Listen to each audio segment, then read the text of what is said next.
This is Pastor Rick. I want to welcome you to our Lectionary Bible Study in preparation for Sunday's worship on June the 23rd. We have three lovely texts, actually four. We're going to include Psalms this week. We have Mark chapter 4, Jesus stilling the storm. We have Psalm 107, which also touches on the Lord being able to still and save people from storms. Job 38, which talks about storms, and 2 Corinthians 6, 1-13. Now, I'm not going to be using the 2 Corinthians 6. That's Paul's justification for his own ministry. So we're going to focus in on this one powerful story from Mark chapter 4, where Jesus is in the boat with his disciples. They're crossing the lake.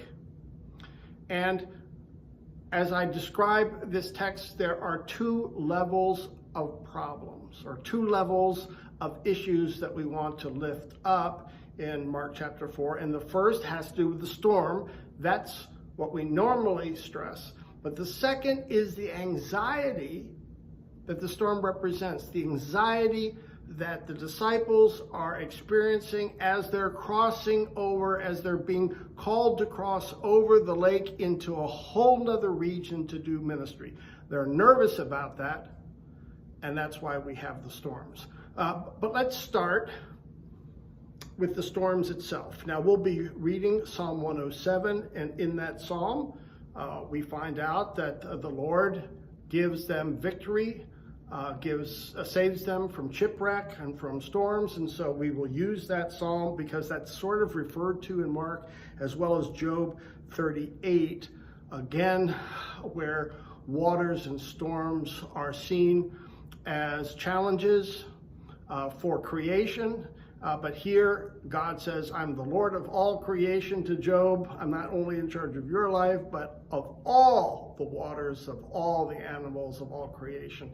So those two texts are sort of a background for this Mark chapter 4. And here, two facts: big storms, and Jesus is asleep on the boat. That is the tension of the text. The disciples are worried, even though they're fishermen, they know the lake well, they know storms well. They're worried because not only is the storm swirling around them, but the one who called them into the boat to cross the lake is asleep. And of course, preachers have enjoyed this text for years. Why is Jesus asleep on the boat?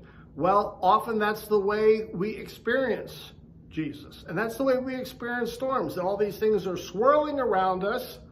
And God, what are you going to do about it? Jesus, what are you going to do about it? Are you going to let us drown? This text is so beautiful because it really reflects our daily spiritual struggles.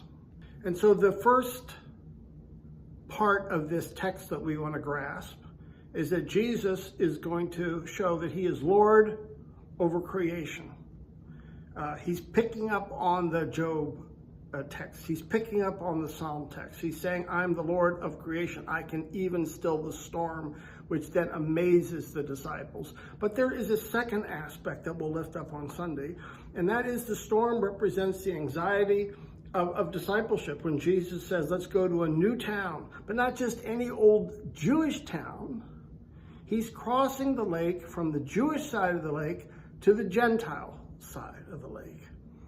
And that's always a problem because, of course, their mothers, for the disciples, always told them horror stories about the Gentile side of the lake.